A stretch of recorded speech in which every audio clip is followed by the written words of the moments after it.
देश का opinion poll आप देख रहे हैं और अभी तक जिन क्षेत्रों की, जिन राज्यों की हमने बात की, उससे साफ है कि कांग्रेस के वापसी के आसार नहीं है। नरेंद्र मोदी की लहर चल रही है। आगे बाकी राज्यों में, पश्चिम में, हरियाणा में क्या हाल है बता रही है नेहा। लेकिन सबसे पहले अब तक के सर्वे में जो भी बातें हमने आपको बताई, बड़ी तस्वीर क्या निकल रही है हम उस पर नजर डाल लेते हैं। दक्षिण में यूपीए आगे है और एनडीए पीछे है। अगर दक्षिण भारत की पूरी तस्वीर की बात की जाए तो यूपीए एनडीए से आगे चल रही है। पूर्वी भारत की बात करें तो वहां एनडीए आगे है और यूपीए पिछड़ती हुई दिखाई दे रही है। पंजाब, हिमाचल, मध्य प्रदेश में एनडीए आगे है तो एनडीए के पक्ष में हवा बन रही है। उत्तर प्रदेश की बात कर लेते हैं। 80 सीटें यहां पर हमारे ओपिनियन पोल के मुताबिक बीजेपी को यहां बड़ा फायदा हो रहा है। 35 सीटें बीजेपी को मिलने का अनुमान है। कांग्रेस को महज 12 सीटें और इसमें आरएलडी की सीटें भी हैं 4। एसपी की बात करें, सत्ता में यहां पार्टी सिर्फ 14 सीटें मिल रही हैं। बीएसपी को 15 सीटें, आम आदमी पार्टी के खाते में 2, अन्य के पास 2। उत्तराखंड की 5 सीटों में से 5 की 5 बीजेपी के खाते में जा रही हैं और कांग्रेस को यहां हो रहा है भारी नुकसान, कुछ नहीं मिल रहा। दिल्ली की 7 सीटों में यहां बात करें, आम आदमी पार्टी यहां एक फैक्टर है। 7 में से 6 सीटें आम आदमी पार्टी के खाते में, बीजेपी के पास 1 सीट और कांग्रेस को यहां कुछ भी नहीं मिल रहा है। दिल्ली में मौजूद है एबीपी न्यूज संवाददाता अंकित गुप्ता। अगर अंकित, दिल्ली की बात करें तो आम आदमी पार्टी का जादू बरकरार है, सिर चढ़कर बोल रहा है। 6 सीटें 7 में से। बिल्कुल नेहा, एक बार फिर से हम वही आंकड़ा जो है फिर से जानना चाहेंगे नेहा कि आखिर वो क्या आंकड़ा है, क्योंकि ये लाइव आंकड़ा है, लिहाजा एक बार फिर से वो जानकारी चाहेंगे। जी, अगर बात करें दिल्ली की सीटों की अंकित, 7 सीटों में से 6 आम आदमी पार्टी के पास जा रही हैं। बीजेपी को यहां कड़ी टक्कर मिल रही है आम आदमी पार्टी से। सिर्फ 1 लोकसभा सीट दिल्ली से बीजेपी के पास जा रही है और कांग्रेस सबसे पीछे है। कांग्रेस का खाता भी नहीं खुल रहा यहां पर अंकित। कांग्रेस का खाता नहीं खुल रहा है। आम आदमी पार्टी को 6 सीटें दिखा रहा है हमारा ओपिनियन पोल और बीजेपी को सिर्फ 1 सीट। बीजेपी से हमारे साथ मौजूद है शिखा राय, आम आदमी पार्टी से मौजूद हैं कपिल मिश्रा जी और डॉक्टर एसके पुरी हमारे साथ मौजूद हैं जो कि कांग्रेस से हैं। सबसे पहले कपिल, आपसे 6 सीटें, पहला चुनाव है लोकसभा चुनाव। नहीं, ये तो दिल्ली की जनता तो समझ चुकी है कि पूर्ण स्वराज के लिए अब लंबी लड़ाई की शुरुआत इस देश में हो चुकी है और ये 6 नहीं, ये पूरी की पूरी दिल्ली की सभी सीटें हमारी आएंगी और मेरे को ये लगता है कि अब देश की राजनीति भी बदलने की शुरुआत हो चुकी है इस देश में। ये क्या हो रहा है? अभी तक ये हो रहा था कि दिल्ली में आम आदमी पार्टी को जो है नरेंद्र मोदी का जादू चलेगा, लोकसभा चुनाव, विधानसभा चुनावों में आपने ये कहा, लेकिन यहाँ तो ओपिनियन पोल में 6 सीटें आम आदमी पार्टी के पक्ष में। देखिए, मुझे लगता है कि हमें यह बात भूलनी नहीं चाहिए कि विधानसभा के चुनाव में भी दिल्ली की जनता ने सबसे ज्यादा वोट भारतीय जनता पार्टी को ही दिया। इसलिए आने वाले समय में आप देखेंगे कि वही फिर से एक बार यहाँ दिल्ली में दोहराया जाएगा। लेकिन कांग्रेस का तो खाता ही नहीं खुल रहा है। हमारे साथ मौजूद हैं पुरी साहब। सर, आपसे जानना चाहूंगा, आप पिछले काफी सालों से राजनीति देख रहे हैं, लेकिन कांग्रेस की इतनी बुरी हालत दिल्ली में शायद सपने में भी नहीं सोची होगी। नहीं, देखिए, किन्हीं कारणों से हम पिछले विधानसभा में जनादेश हमें नहीं मिला, लेकिन आज दिल्ली की जनता सोचने पर मजबूर है कि जिस केजरीवाल पार्टी को जनादेश दिया गया, आज दिल्ली में जो रफ्तार विकास की थी वो रुक सब पड़ा। हर सेक्टर, कहीं भी जो जिस सेक्टर की उन्होंने पानी की बात कही, बिजली की बात कही, उन्होंने एम्प्लॉयमेंट देने की बात कही, तो टोटल आज फेल्योर है। और फेल्योर है कपिल, जैसा कि जो है यहाँ पुरी साहब कह रहे हैं कि टोटल फेल्योर है, टोटल फेल्योर है। दिल्ली की जनता पछता रही है। दिल्ली की जनता पछता रही है अरविंद केजरीवाल को चुनकर के, ये इनका कहना है। और 6 सीटें इनके मुताबिक तो नहीं आ रही। मैं तो केवल इतना ही कहना चाहूंगा, मनमोहन सिंह की पार्टी के पुरी साहब यहाँ पे खड़े हुए हैं। जो दिल्ली में हुआ है वो पूरे देश में कांग्रेस का हॉल होने वाला है और कांग्रेस अब लोगों के दिमागों में कांग्रेस हार चुकी है। चुनाव भाजपा और आम आदमी पार्टी के बीच में, और जो दिल्ली में चुनाव भाजपा और आम आदमी पार्टी के बीच में, ये अगर आम आदमी पार्टी सीधे आपसे टक्कर मान रही है, लेकिन ओपिनियन पोल तो ये दर्शा रहा है कि 7 में से 6 सीटें आम आदमी पार्टी के पक्ष में। देखिए, मुझे लगता है कि इस बात से कोई इनकार नहीं कर सकता कि आज देश का हर वर्ग, चाहे कोई भी आप वर्ग लीजिए, और खास करके युवा वर्ग, आज केवल और केवल मोदी जी को प्रधानमंत्री देखना चाहता है। लेकिन ओपिनियन पोल में दिल्ली में ये क्यों नहीं नजर आ रहा है? दिल्ली में ये आप लोग कह रहे थे कि विधानसभा चुनावों से स्थिति बदलेगी लोकसभा चुनावों में, लेकिन आज की तारीख में जो ओपिनियन पोल हुआ है एबीपी न्यूज का, वो ये दर्शा रहा है कि 6 सीटें आम आदमी पार्टी के पास। मैंने कहा बदलेगी नहीं, सबसे ज्यादा जो वोट है, सबसे ज्यादा जो सीटें हैं, वो दिल्ली में भारतीय जनता पार्टी को ही मिली है। फिर से वही होने वाला है, मैं ये कह रही हूँ। फिर से वो होने वाला है, तो आप मतलब कहीं सीन में नहीं है, आम आदमी पार्टी कह रही है लड़ाई है, मुकाबला है, तो सिर्फ बीजेपी से। देखिए, यथार्थ पर आप आए अंकित जी, सवाल ये है कि दिल्ली की जनता जो इस बार गलती कर चुकी है, इस देश की एकता, अखंडता या विकास की जो रफ्तार है वो सिर्फ कांग्रेस देती है। जनता गलती कर चुकी है। लोग मौजूद हैं। सर, आपसे जानना चाहूंगा कि क्या किसको जो है, मोदी, आम आदमी पार्टी जहाँ तक मेरा सवाल है, ना तो कांग्रेस इस लायक है, ना आम पार्टी इस लायक है, और ना ही बीजेपी इस लायक है। इसमें कोई और दूसरा फ्रंट आना चाहिए। किसको कोई और दूसरा फ्रंट आना चाहिए। आपसे जानना चाहूंगा किसको? नहीं, आम आदमी पार्टी ठीक है। आम आदमी पार्टी ठीक है। आपसे जानना चाहूंगा कि किसको? बीजेपी ठीक है जी। बीजेपी ठीक है। सर आपसे जानना चाहूंगा? आम आदमी पार्टी। आम आदमी पार्टी। कुछ और लोगों से भी किसको आना चाहिए? किसको? आम आदमी पार्टी। तो फिलहाल जो है ओपिनियन पोल जो दर्शा रहा है, तो यहाँ पर जो हमारे साथ जो जनता मौजूद है वो भी कुछ हद तक यही पार्टी को ही सरकार बननी चाहिए। हालांकि नतीजों का ऐलान होगा उसके बाद सामने आएंगे, लेकिन ओपिनियन पोल निश्चित तौर पर आम आदमी पार्टी के पक्ष में दिख रहा है।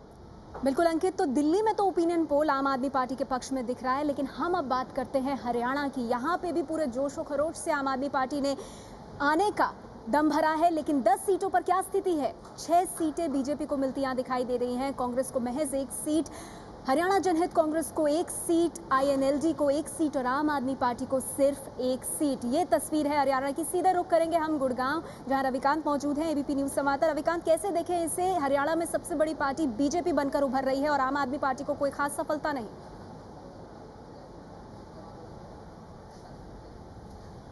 जी बिल्कुल, यहाँ पर हमारे साथ जो मेहमान हैं उनमें सबसे ज्यादा खुश दिख रहे हैं उमेश अग्रवाल। बीजेपी को सबसे ज्यादा सीटें बीजेपी को मिल रही है हरियाणा में भी। जी, हरियाणा में भारतीय जनता पार्टी की एक लहर चल रही है और हरियाणा के अंदर जो भी सर्वे में 6 सीट दिखाई दे रही हैं, चुनाव आते आते ये 10 की 10 सीटों में बदल जाएंगी। और हरियाणा के अंदर जो 9 साल से कांग्रेस का शासन है उससे जनता दुखी है, केंद्र की सरकार से जनता दुखी है और आज घर घर मोदी की बयार हरियाणा में चल रही है। मोदी की बयार आप लोगों को फील हो रही है? नहीं, ऐसा कुछ नहीं है। हरियाणा एक अलग स्टेट है, इसमें कोई बीजेपी की लहर नहीं, कोई कुछ नहीं।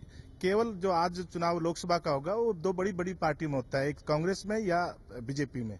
तो कांग्रेस का तो सुपड़ा साफ होगा और इंडियन नेशनल लोकदल पार्टी सिर्फ एक ही बात पे है कि कांग्रेस का सुपड़ा कैसे साफ। अनिल राव है ये और GL शर्मा जी हैं। GL शर्मा जी, आप लोग को भी ये लग रहा है कि बीजेपी की लहर है?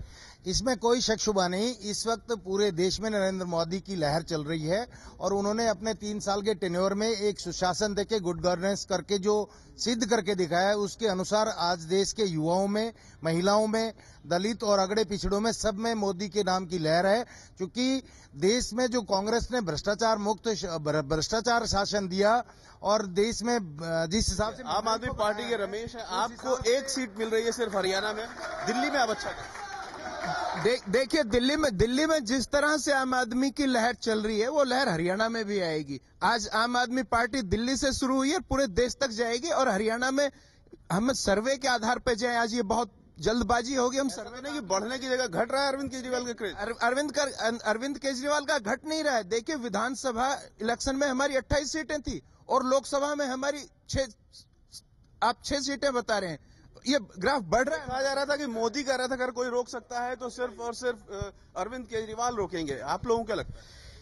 1999 में माननीय अटल बिहारी वाजपेयी जी का पूरे देश के अंदर परचम लहराया था, परंतु हरियाणा की 10 की 10 सीट भी लहराएगा। वो केवल उम्मीद है, इंडियन नेशनल उम्मीद की जा सकती है। मैं ये बताना चाह रहा हूं कि इंडियन नेशनल लोकदल के सहयोग से ही वो 10 सीटें आई थी और अब भी भाजपा की जो सीटें हैं वो बिना इनेलो के नहीं आ रही। आप लोगों को क्या लग रहा है? हमारे को ये लग रहा है कि अब की बार चौटाला साहब आएंगे और हरियाणा के CM बनेंगे चौटाला साहब। बिल्कुल, लेकिन ये है नहीं, ऐसा लग नहीं रहा। नहीं, मोदी भी इस टाइम भारत के उम्मीदवार, प्रधानमंत्री के उम्मीदवार बिल्कुल है, नरेंद्र मोदी जी। यानी यहाँ पे भी जो लोग बैठे हुए हैं ज्यादातर मोदी के पक्ष में दिख रहे हैं। आप बताइए, आपको क्या लग रहा है? अरे मोदी आएगा, पूरे देश में मोदी आएगा, हर बच्चे की जीत। यहाँ पर ज्यादातर जो लोग हैं वो मोदी समर्थक हैं। कुछ लोग मोदी का वो भी बैच भी लगाए हुए हैं। आप लोग किसे समर्थक? नरेंद्र मोदी जीतेंगे जी, पक्का कंफर्म जीतेंगे। आप बताइए। बेशक वोट मोदी। ज्यादातर लोग जो है मोदी समर्थक है। आप भी? चौटाला ही आए, मोदी। आम आदमी पार्टी आएगी। आम आदमी पार्टी की अच्छी लहर चल रही है। जैसे दिल्ली हरियाणा में सिर्फ 1 सीट मिल रही है। नहीं, 1 सीट आप कह रहे हैं ना, लेकिन जब रिजल्ट आएंगे जब आपको पता लगेगा। क्या देखो, पूरे देश में ना करप्शन के खिलाफ लहर है। ये मोदी के पक्ष में लहर नहीं है, पूरे देश में करप्शन के खिलाफ लहर है और लोग आप समझ गए हैं। कहा जा रहा था कि मोदी रथ रोक सकते हैं अरविंद केजरीवाल, तो उतना क्रेज नहीं दिख रहा। नहीं, अरविंद जी का देखो, माने आप करप्शन का मुद्दा, हर आदमी करप्शन से परेशान है और मोदी को रोकने में काफी तक आप कामयाब होंगे। नरेंद्र मोदी आएंगे और केजरीवाल दिल्ली तक सिमट के रह जाएंगे। देखिए सर, अभी जो लहर की बात हो रही है तो दिल्ली में भी इसी तरह की लहर की बात थी। 3 जगह नरेंद्र मोदी जी ने रैलियां की थी और तीनों जगह का हरियाणा में 9 सीटें कांग्रेस के पास हैं 10 में से, लेकिन अब मामला उल्टा पड़ता नजर आ रहा है। किशोर जी, रविकांत, आपने बताया हरियाणा में किस तरह से लोग इस ओपिनियन पोल को देख रहे हैं। हरियाणा के बाद अब हम बात कर लेते हैं राजस्थान की। राजस्थान में क्या तस्वीर है? कुल 25 सीटें हैं यहाँ लोकसभा की, और यहाँ तस्वीर ऐसी है कि बीजेपी के खाते में 20 सीटें जाने का अनुमान है हमारे ओपिनियन पोल के मुताबिक, जबकि कांग्रेस सिर्फ 5 सीटों पर सिमटती नजर आ रही है। हम सीधे रुख करेंगे जयपुर का। एबीपी न्यूज संवाददाता मनीष शर्मा वहां मौजूद हैं। मनीष, ऐसा लगता है विधानसभा चुनाव में जो समर्थन बीजेपी को मिला वो इस ओपिनियन पोल को देखा जाए तो लोकसभा चुनाव में भी जारी रहेगा।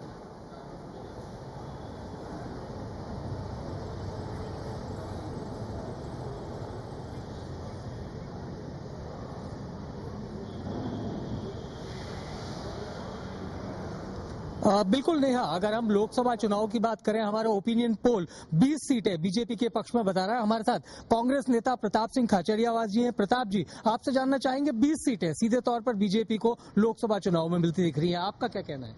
देखिए, इसमें कोई दोहराई नहीं कि राजस्थान की जनता ने बीजेपी को मैंडेट दिया है। हम लोग अभी चुनाव हारे हैं और कांग्रेस के सामने अभी ये चुनौती का दौर है, और जो ओपिनियन पोल में आपकी सीटें आ रही, वो सीटें इस वक्त हमारी है। मतलब हम लोग अभी 20 सीट पर हैं और वही 20 सीट अब बीजेपी को दी जा रही है। पिछली बार हम लोग 20 सीट जीतते थे, तो इसमें कोई दोहराई नहीं कि ओपिनियन पोल का रिजल्ट ज्यादा नहीं तो 70-80% काफी हद तक अभी इन दिनों में जो मैं देख रहा हूं ठीक आ रहा है। लेकिन इतना मैं कह सकता हूं कि इस दौरान अभी 1 महीने का समय बाकी है।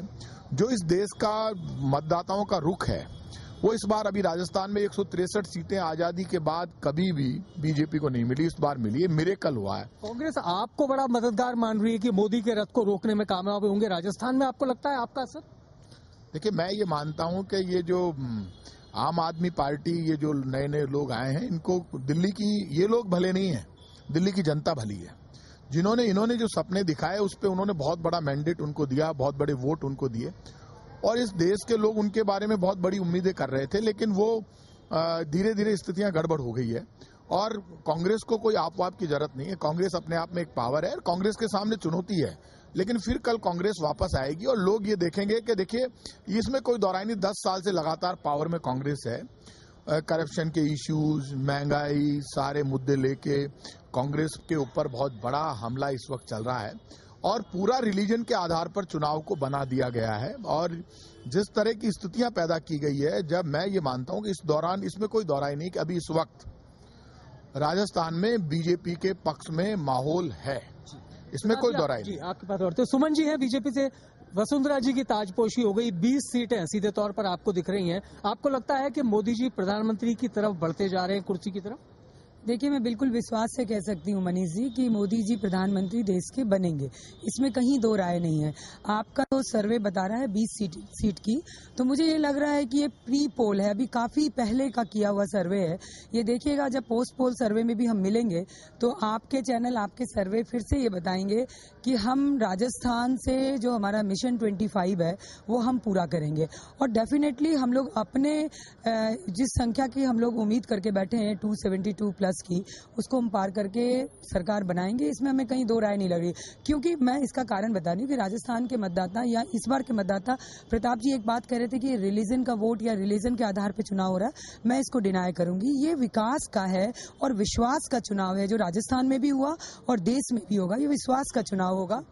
एक आम महिला भी है, आप तो जानना चाहेंगे, आपको लेकर के पूरे देश में बड़ी बात हो रही है, राजस्थान में आप क्या मानती हैं आपकी स्थिति? नहीं, राजस्थान में मैं आपकी स्थिति अच्छी नहीं मानती हूँ, क्योंकि आप जो है सिर्फ जनता को गुमराह कर रही है और अब जनता समझ चुकी है कि आप कैसा है। कुछ दिन पहले ही जो केजरीवाल जी का धरना था, उससे भी जनता आपके ओपिनियन पोल ने ही मतलब ये बताया था कि उसके जो पहले 27% थी, अब शायद 17 या 19% रह गई। ये कोई सर्वे में मैंने देखा था। तो इस वजह से आपकी भी अब हालत पहले जैसी नहीं रही है। वो सोच रही है कि हम करेंगे, बाकी और 2 महीने में उनका खुल जाएगा क्या होता है उनका। प्रताप जी, आपने ये तो माना कि 20 सीटें जो ओपिनियन पोल में आ रही हैं उसके आसपास बीजेपी करेगी।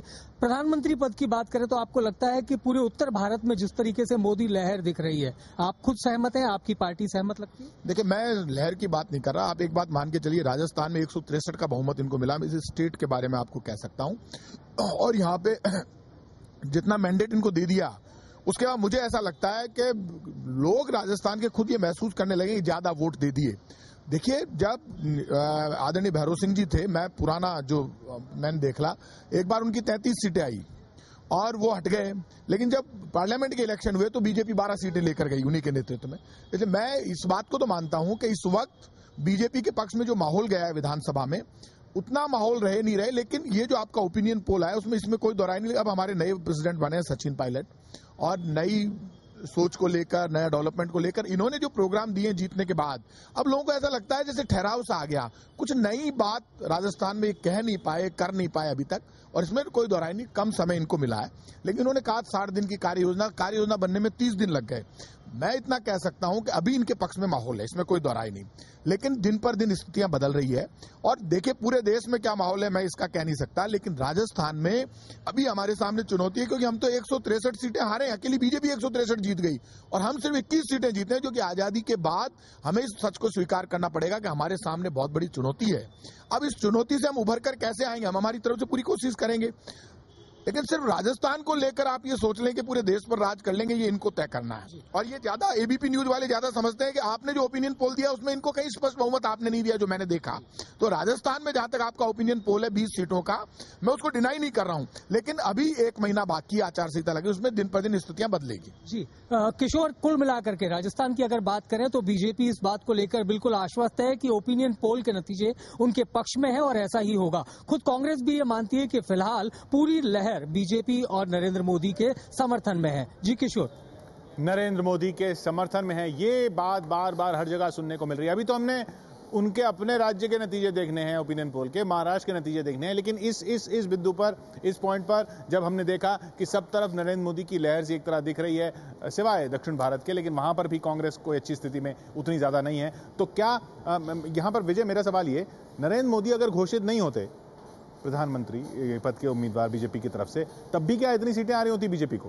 देखिए, अभी तक का जो ओपिनियन पोल है उससे तो करीब करीब ये लग रहा है कि बीजेपी ने अच्छा किया, प्रधानमंत्री नहीं, बीजेपी क्या नरेंद्र मोदी होते तब भी नहीं होते तब भी इतना अच्छा करती? नहीं, मुझे नहीं लगता तब शायद होता, क्योंकि मोदी का कहीं ना कहीं असर है। जो नीतीश कुमार कह रहे थे कि कोई हवा नहीं है, ब्लोअर है। नहीं, तो इसका ब्लोअर नहीं है, मुझे लगता है कि वो ब्लोअर भी अगर है तो ब्लोअर को लगातार एक बिजली चाहिए, तभी तो ब्लोअर चलेगा। तो इसका मतलब ये कांग्रेस की अपनी नीतियों की वजह से ही इतना नुकसान नहीं है, मोदी का भी असर है? नहीं, मैं ये कहूंगा कि दोनों मिला के है। देखिए, हमारे देश में नेगेटिव वोटिंग होती है। 10 साल के गैप में कांग्रेस नेगेटिव वोटिंग तो फिर किसी को भी मिल जाती है, वो तो किसी को भी मिल जाती है, ये मोदी को क्यों मिल रही है? नहीं, इसीलिए क्योंकि बीजेपी का जो क्लाइंटेल है, जो मार्केट है, जो कॉन्स्टिट्यूएंसी है, उसमें सबसे बड़ा ब्रांड मोदी है। तो वो बीजेपी के लिए प्राइम मिनिस्ट्रियल कैंडिडेट, बीजेपी में कुछ झगड़े आपस में सर फुटबॉल कम हुई है, और बीजेपी का जो फ्लोटिंग वोट भी होते हैं, बीजेपी का भी मतलब एक होता है कि हार्डकोर बीजेपी कॉन्स्टिट्यूएंसी, और जैसे इंडस्ट्री का सपोर्ट, एक मिलू, ब्रांड इक्विटी, मैनेजमेंट, सब मिला के मोदी के जो ब्रांड इक्विटी आज है वो सबसे बड़ी एंटी कांग्रेस फेस है। तो इसके फायदा बीजेपी को मिलना कोई असंभव बात। लेकिन विजय यहाँ कह रहे हैं कि वो झगड़े कम हुए हैं। ये तो उम्मीद की जा रही थी यहाँ पर कांग्रेस की तरफ से कि झगड़े बढ़ेंगे। मुझे 3 वाक्य बोलने दीजिए। पहली बात तो मुझे ऐसा लग रहा है कि मोदी साहब की पूरी राष्ट्रीय स्तर पर लहर की जो बात है वो बिल्कुल गलत है। कोई लहर राष्ट्रीय स्तर पर नहीं है। जो लहर, एक सेकेंड, जो बढ़त है, मैं सीटें देख रहा हूँ उसके हिसाब से मैं कह रहा हूँ, उत्तर भारत और मध्य भारत में निश्चित रूप से मोदी के नेतृत्व में भाजपा की बढ़त है, इसको मैं बढ़त कहूंगा। दूसरी बात कि दक्षिण भारत में मोदी या भाजपा वो कर्नाटक के अलावा कहीं नहीं है। पूर्वी भारत में आप देख लीजिए, और फिर इसके बाद आप देख लीजिए नॉर्थ ईस्ट में। मैं आपको बताऊं, देश में 6 बड़े राज्य हैं, यूपी, तमिलनाडु, बंगाल, आंध्र, बिहार, महाराष्ट्र, सर्वाधिक सीटें यही हैं।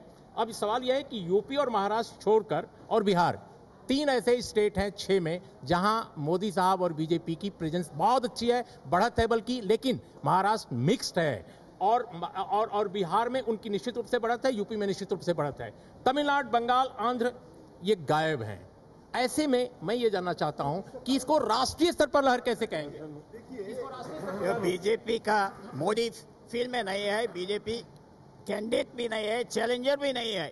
सारा देश में ये पुराना फेसेस है, अद्वानी, सुषमा स्वराज जी बहुत बड़ा नेता है, लेकिन आउट ऑफ डेट है, वो शेल्फ लाइफ खत्म हुआ। नया कैंडिडेट है और दिल्ली प्रधान का कैंडिडेट है, दिल्ली सेंट्रिक कैंडिडेट है, लोगों को नहीं चाहिए, दिल्ली से बाहर आया, इसलिए मोदी का अट्रैक्शन है और दूसरे क्वालिटी। इसमें एक चीज कहना है कि नरेंद्र मोदी कोई नई पार्टी आम आदमी पार्टी का लीडर नहीं है। नरेंद्र मोदी बीजेपी का लीडर है, जो बीजेपी का आप जो कह रहे हैं नॉन बेस एरिया और बेस एरिया, तो बेस एरिया यूपी, बिहार और साउथ में कर्नाटक का, वहां नरेंद्र मोदी का फैक्टर काम कर रहा है। इसका मतलब क्या है, इंडिविजुअल एंड द पार्टी, ये दो मिला के एंटी बहुत सारे इश्यूज आपको। किशोर, मध्य प्रदेश इसमें बीजेपी के अंदर मोदी के आने से बहुत बड़ा मेटामॉर्फोसिस हुआ है। जो D4 दिल्ली सेंट्रिक लीडर्स की जो लीडरशिप थी वो खत्म हुई है। लीडरशिप अब रीजनल लीडर्स के पास गई है और रीजनल एस्पिरेशंस ये उसका फायदा है, ये उसका फायदा है। रीजनल एस्पिरेशंस लोगों के बढ़ेंगे और रीजनल परफॉर्मेंसेस को देख करके वोटिंग होगी। और जो D4 जो था, जिनका कि रीजन से कोई कनेक्ट नहीं था, वो कनेक्ट इस तरह के लीडर ज्यादा एस्टैब्लिश कर पाएंगे। ये बीजेपी के अंदर का मेटामॉर्फोसिस है। ये लेकिन अभी महाराष्ट्र और गुजरात के भी देख लेते हैं नतीजे, एक छोटे से ब्रेक के बाद।